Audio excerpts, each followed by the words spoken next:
Hello, my name is Anneshia Freeman. I'm also known as the Locksmith because I make keys for people who are locked up in their minds. This is my daily 5 minutes with the Locksmith video. And today the subject is the lies that lie about the lies, also known as left brain confabulations. Plausible but untrue reasons that we give for our behavior. Now, whenever you hear the locksmith, Anneshia Freeman, talk about a lie, I'm talking about an unconscious belief, a belief that was buried into our unconscious mind during the formative years. That's why they call them the formative years. The brain is developed, the mind is programmed. So there's a lot of dysfunctional beliefs that people obey, such as you have to assume the responsibilities of others, or you have to compensate for your presence with goods and services. You're at the mercy of other people's decisions. You have to do everything perfectly. Those are unconscious beliefs.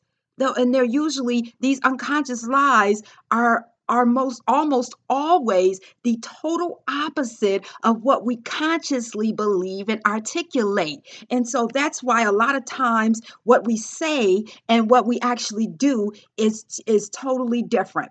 So and when people start finding out, because I work with people in cognitive restructuring, I'm a master's level clinician. When a lot of people start finding out that they have these unconscious beliefs, that's why they keep doing the same things over and over again despite the consequences. They have to fight another issue, and that's called left brain confabulations. Dr. R. Joseph, who's a noted expert in the fields of neuroscience and psychology, he says that whenever you try to explain or give a reason for a certain behavior, and if that behavior is motivated by an unconscious belief that you're not aware of, he says the best explanation you can give for your behavior is a left brain confabulation, a plausible but untrue reason for why you did what you did. So let me give you a couple examples. People who are afflicted by the lie, you have to compensate for your presence with goods and services. That's a lie that make people pay people to tolerate them for short increments of time. It's unconscious. They always pick up the check at the restaurant, even though they can't afford to. They do things like that. So one of the reasons that they give, that I've seen people give for this particular issue, is they say, I'm just too nice and people keep taking advantage of me. Well, that's plausible, but I don't believe there's anything such thing as too nice. I know a lot of nice people who don't suffer with that issue. They don't feel like they need to pay people to be in their lives. And so they don't do that. They pick up the check if they want to occasionally, when they feel like it, or when they can afford to. And it's not all the time, because they're usually in reciprocal relationships. So their friends and acquaintances pick up the checks frequently. In fact, they be arguing over who's going to pick it up because I got it last time, I'll get it this time.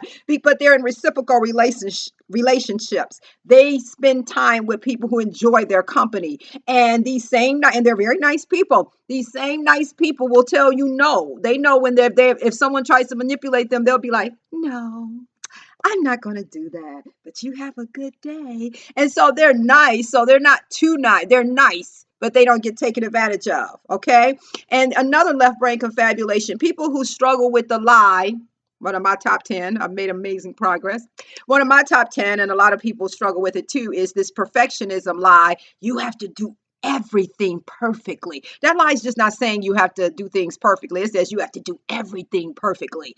And a left brain confabulation that a lot of people give for that conscious belief is, I have a high standard of excellence. I like to be excellent. And there's a lot of people who have a high standard of excellence, but they don't struggle with this issue. They don't have that issue. And the difference is they don't hang their pictures in the hall of shame if they get 99 on a test. They don't need therapy if they get 95 on an exam.